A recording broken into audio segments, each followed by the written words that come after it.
Hi everyone, welcome back to My Tidy Life. On this week's video, I'm going to be sharing with you 4 great dinner ideas that you can try and make at home. They're very easy, very quick to make, and most important, they are delicious. I hope you're ready. All the details of all these 4 recipes are going to be down below in the description, all the quantities, everything. So let's get started.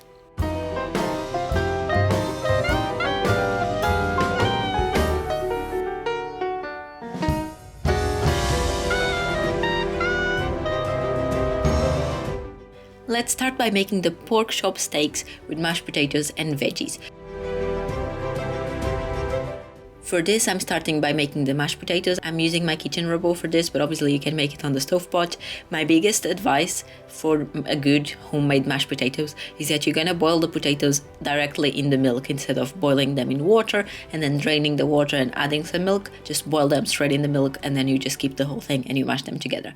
So I start by peeling a few potatoes and then you just add milk and salt and you boil it roughly half an hour until they are soft. And once they're done, you're gonna add some butter, as much as you want, and some nutmeg. That's what I like to add to mine. Some more salt if you think it's necessary, and then you just mash the whole thing.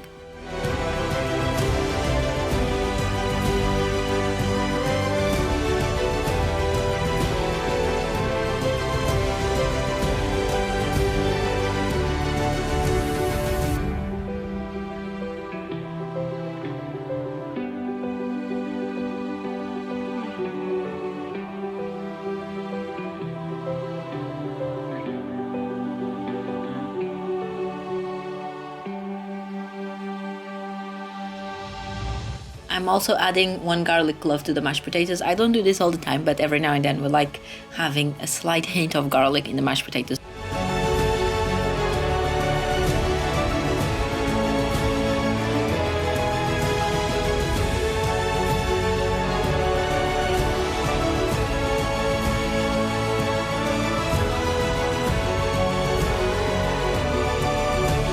For the pork steaks, I put some olive oil in the frying pan and we're gonna warm it up really well until it's perfectly hot. And then on the steaks itself, I season them with only salt and pepper. Then you turn them on their side with the thick part of the fat down and you sear that in the very hot olive oil in the frying pan for only 2 or 3 minutes until the fat is rendered. And you can do that with them all together like I did with mine.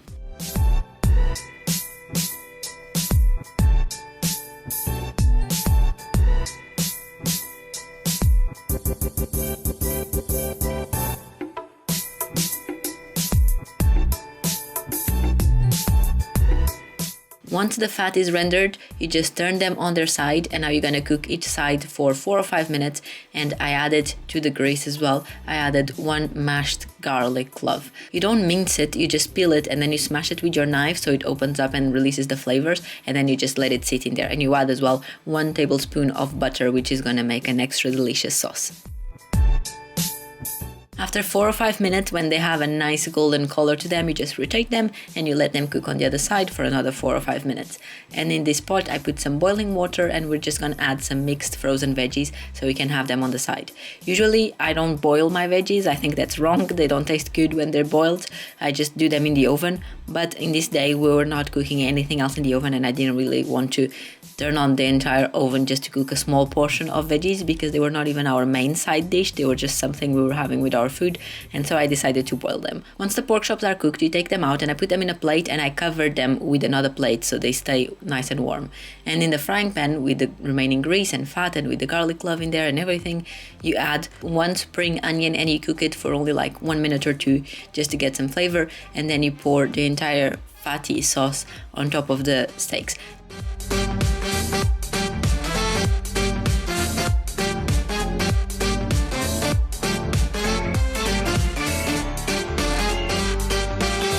Once the veggies were cooked, I added some olive oil, some salt, pepper, seasonings of your choice basically, and just stir them around in the pan. Obviously I have drained the water at this point, so just give them a good stir and mix them and cook them a bit longer, and this will as well help them become a bit more crispy, like they were stir fried or something, instead of just tasting like pure boiled vegetables.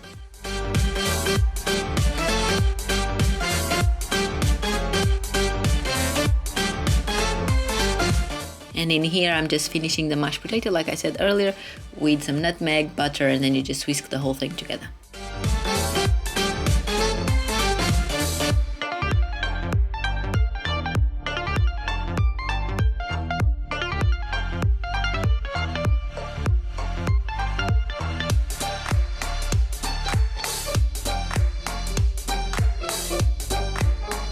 As you can see here, I moved the pork steaks to other plates precisely to get rid of some of that fat, because they already got their flavor out of them, so they're ready to go and you don't need to eat all that extra fat. And I'm just putting everything in the plate, and this was absolutely delicious. I'm gonna tell you, this was the first time that I cooked pork steaks like this. It's not something that I usually buy, but I wanted to try something new, and this was absolutely delicious, and we're gonna be having this way more often, I'm sure, because it was delicious and it was super quick to make.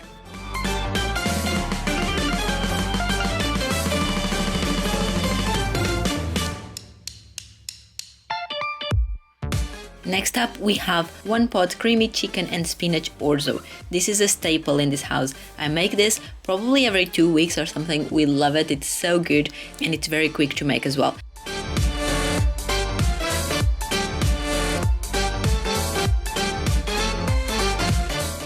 So you're gonna start by peeling 1 onion and dice it. I just do mine in half moon shapes because we love onion and we don't mind having it in bigger pieces. But if you're not a big fan of onions, then you can just dice it or grate it or do whatever you want. I just do mine like this.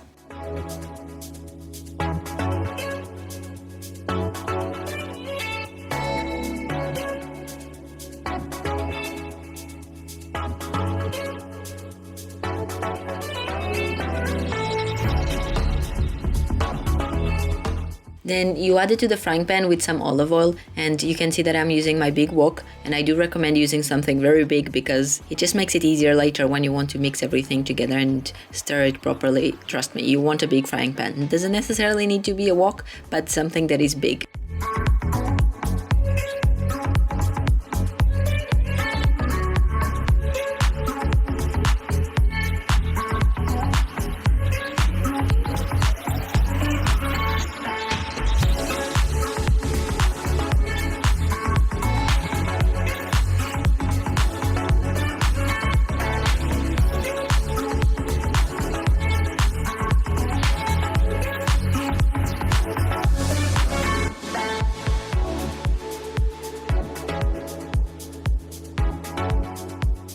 Once your onion starts becoming soft, then you're gonna add some diced garlic cloves, as many as you want. I usually do around 3 or 4 depending on their size, but we love garlic, so I add a lot of it.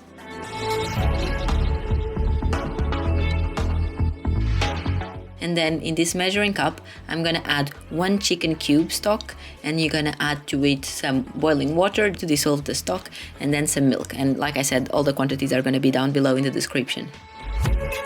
After your onion and your garlic are cooked, you're gonna add to the pan some cream cheese, and then you add your chicken stock with the water and the milk, and you just keep stirring and cooking it and making sure everything is mixed properly.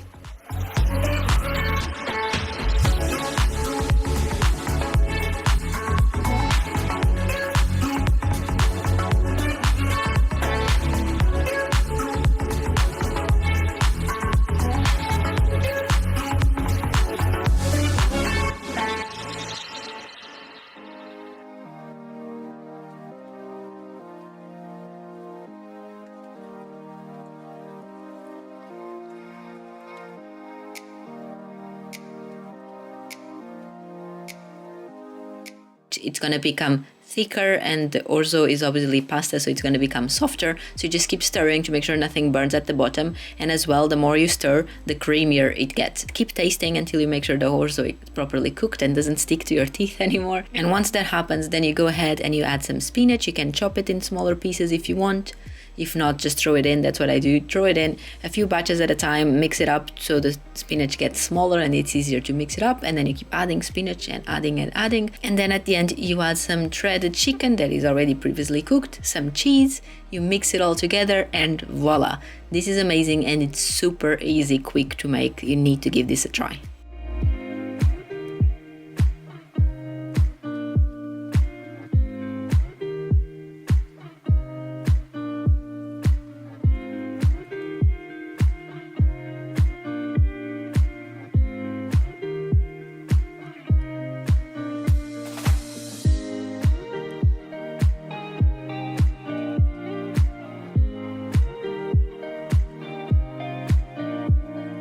Next up, something that we love as well, and this for me is the definition of comfort food. It's so good. This is pan-fried chicken with creamy lentils.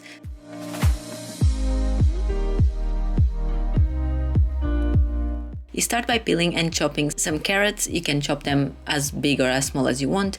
And as well, you're gonna chop some leek.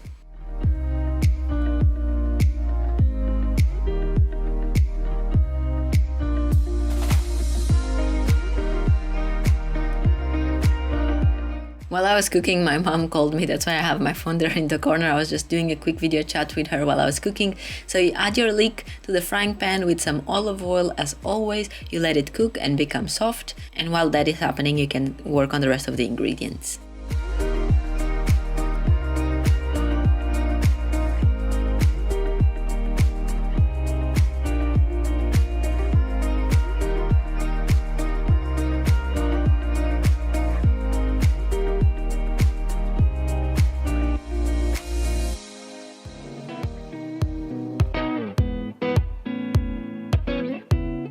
For this recipe, you're gonna need some chicken, and it's one of those that I like to do when I already have my food prepped. So you see there in the glass container, I have some cubed chicken that is already cooked, and that's what I do. That's why I cook chicken in many different forms and I freeze it. So for these kind of meals that are super quick, they become even faster because I don't need to cook the chicken. But if you don't have the chicken already cooked, then the first step of this recipe is going to be exactly that. You're going to chop chicken, season it to your liking, you're going to quickly fry it on your pan, and then you remove it, and then you start from where I start with the leek, and you just add the chicken at the end like I'm going to do.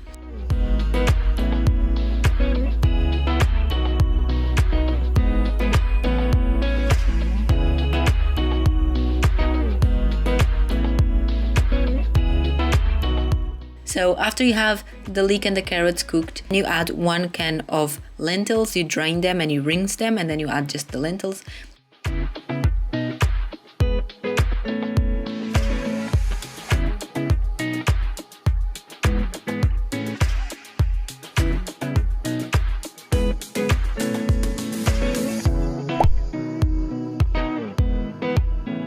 And then you're gonna have some creme fraiche as well. It's gonna make this very creamy and very tasty. You just mix it together. The creme fraiche melts really quickly, so it becomes very easy to mix everything together. And if you want, you can even leave it like this. I also like it without the chicken, and it's a vegetarian dish. If you want, you go ahead and you add your chicken at this moment, and you just need to make sure everything is nicely mixed and warmed up all the way through, because the chicken is already cooked, so it doesn't take too long.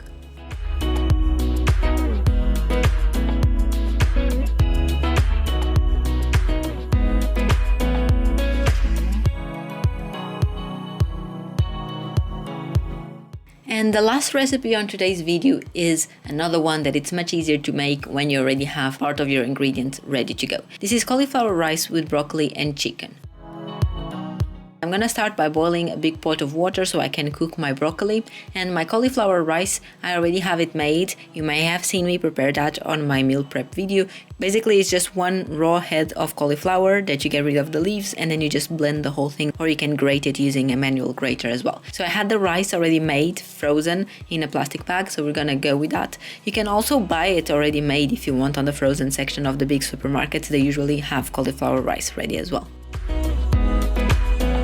Once again, use a big pan because otherwise this is going to be a mess. So you just cook it for a little bit, because mine was frozen, so there was some leftover water and things from being frozen. But if yours was just made, you can just start mixing everything together. But so mix it in the pan, and then you're gonna add some cubed chicken. Again, I had mine already cooked, which makes everything much easier. If not, you need to cook it on the side and cut it into small cubes. Then you add the broccoli that were boiled on the side, just drain them and add them to the pan. And then you're gonna add 2 eggs, just throw them in a mix and make sure everything is involved in them. Cooked for a little bit, and then you're gonna add some butter and then a whole lot of cheese, as much cheese as you want. And sometimes I like to put it on the oven tray and bring it to the tray with some breadcrumbs on top if you want. It makes the top much crispy and nice, but on this occasion I didn't. I just served it like that. And this brings us to the end of this video. I hope you enjoyed this video. I hope you got some nice dinner ideas for you to try. Let me know if you're gonna try any of these, and if you do, then come back and let me know how you liked it, if you changed anything, what your family thought of it, and tell me as well if you like these kind of videos of cooking motivation and cooking ideas, or if you prefer just the cleaning one, or if I should include these dinner ideas in the cleaning videos, or if every now and then I should make a whole dedicated video just for cooking and dinner ideas. Talk to me in the comments and come back next Sunday for a whole brand new video. I'll see you there. Bye!